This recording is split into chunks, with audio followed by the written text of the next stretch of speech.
السلام علیکم۔ کیا آپ جانتے ہیں کہ محض 400 برس قبل مسلم ہندوستان کا 1 روپیہ 50 برطانوی پاؤنڈ کے برابر تھا؟ گویا اس وقت صرف 1 روپیہ 100 امریکی ڈالروں سے زیادہ قدر و قیمت رکھتا تھا۔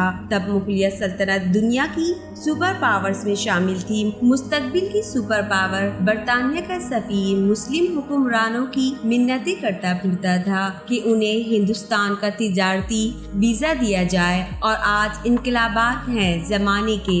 سوال یہ ہے کہ ہمارا روپیہ زوال پذیر کیوں ہوا، جو اب کی بنیادیں ہماری معاشی تاریخ میں پوشیدہ ہیں۔ دراصل زمانہ قدیم سے ہندوستان عالمی تجارت و کاروبار کا اہم حصہ رہا ہے۔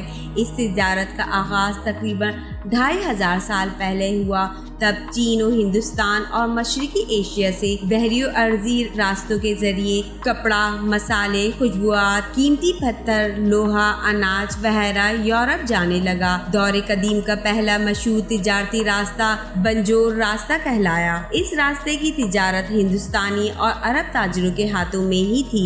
ہندوستانی تاجر اپنے ملک اور چین اور مشرقی ایشیا کا مال اپنی بندرگاہوں تک لاتے۔ ان میں کیرلا کی بندرگاہیں بھروچ ہندوستانی گجرات اور بھنبور سندھ کو نمایاں مقام حاصل تھا۔ یونانی اور رومی بھنبور کو باربریکم کہتے تھے۔ خیال ہے کہ محمد بن قاسم جس سندھی بندرگاہ دبیل پہ اترے وہ بھی بھنبور ہی تھی۔ ہندوستانی بندرگاہوں سے عموماً عرب سوداگر سامان تجارت بذریعہ بحری جہاز مشرق وسطی لے جاتے۔ جب ایک اور مشہور تجارتی راستے شاہراہ ریشم نے جنم لیا تو عربستان جانے والے 3 سمندری راستے وجود میں آئے۔ اول وہ یمن کی بندرگاہوں قانا اور عدن پہنچتے اور وہاں مال اتارتے۔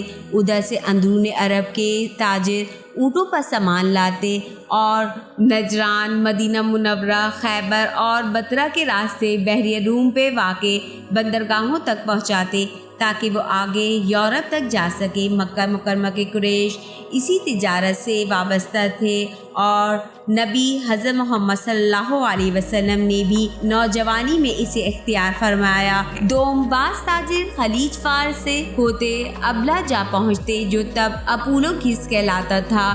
یہ بصرہ کے نزدیک دریائے فرات پر واقع ایک بندرگاہ ہے۔ وہاں سے ایشیائی مال دمشق، حلب وغیرہ سے ہوتے ہوئے بحریہ یورپ کی بندرگاہ سورجا پہنچتا۔ تیسرا راستہ یہ تھا کہ تاجر بحریہ احمر سے ہوتے سیدھا مصر پہنچتے۔ آج جس مقام پر نہر سوئس واقع ہے وہ اس پہ سفر کرتے اور بحریہ روم پہنچ جاتے۔ بخور راستے کی طرح شاہراہ ریشم بھی مختلف عرضی و بحری راہوں پہ مشتمل تھی۔ اس کا آغاز چینی شہروں سے ہوتا۔ کاشغر شہر سے اس کی 2 شاخیں پھوٹتی۔ ایک وسطی ایشیا سے ہوتا ہوا ایران و عراق کی طرف نکل جاتا، دوسرا ہندوستان کا رخ کرتا۔ سوداگر کاشغر سے نکلتے تو عموماً دریائے سندھ کے ساتھ ساتھ چلتے بھنبور آ پہنچتے۔ ٹیکسلا اور بکفالوس پھالیا زمانہ قدیم میں اس عرضی راہ کے اہم مقام تھے۔ بکفالوس اسکندر اعظم کے چہیتے گھوڑے کا نام تھا۔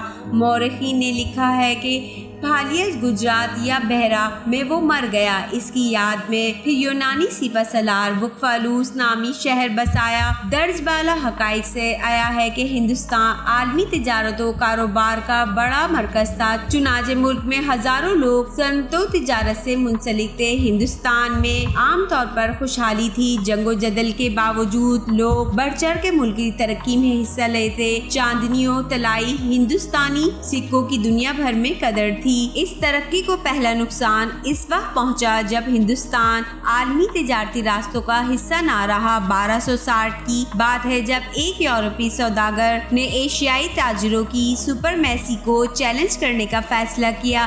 مارکو پولو 1230 سے 1309 وینس اٹلی کا رہائشی تھا۔ نوجوانی میں وہ اپنے بھائی نکولو کے ساتھ استنبول آ کر قیمتی پتھروں کا کاروبار کرنے لگا۔ ایک دن اسے خیال آیا کیوں نہ خود ایشیا جا کر سامان تجارت خریدا جائے۔ اس طریقہ کار کا فائدہ یہ تھا کہ اسے پھر درمیان میں آنے والے بیپاریوں کا کمیشن نہ دینا پڑتا، یوں زیادہ منافع ہوتا۔ یہ سوچ یقیناً ایک نئے معاشی نظام کی بنیاد تھی، یہ کہ یورپی سوداگر ایشیائی صنعت کاروں، پیداکاروں یا ہول سیل ڈیلروں سے براہ راست مصنوعات خریدیں اور یوں راہ میں آنے والے ممالک کو بائی پاس کر ڈالیں۔ اپنی سوچ پہ عمل کرتے ہوئے دونوں بھائیوں نے سب سے پہلے چین جانے کا فیصلہ کیا۔ پہلا سفر 1261 سے 1270 زیادہ کامیاب نہ رہا، مگر دوسرے سفر 1271 سے 1295 نے انہیں اتنا امیر کبیر بنا ڈالا کہ انہیں پھر تجارت کرنے کی ضرورت ہی نہ رہی۔ اس سفر میں نکولو کا بیٹا مارکو پولو بھی ہمراہ تھا۔ بعد ازاں مارکو نے ایک سفر نامہ لکھا اور اپنے اسفار کو یادگار بنایا۔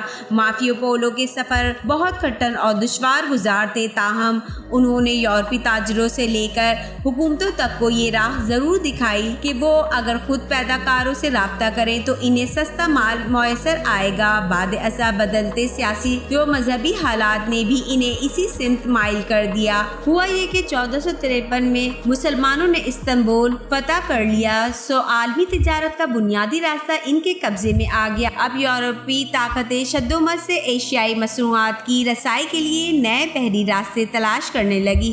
اس دوران اسپین میں مسلمان شکست کھا گئے، چنانچہ یورپی طاقتیں مذہبی جوش و جذبے سے بھی عالم اسلام کی عالمی حکمرانی ختم کرنے کے درپے ہو گئی۔ یورپی بامجوؤں کی کھوج نے پھر دنیا ہی تلپٹ کر ڈالی۔ یورپی طاقتوں نے انڈونیشیا سے لے کے ارجنٹائن اور امریکہ تک پہنچنے والے بحری راستے ہی تلاش نہیں کیے، بلکہ بہت سے غیر مسلم و کمزور اسلامی ملکوں کو اپنا غلام بھی بنا لیا۔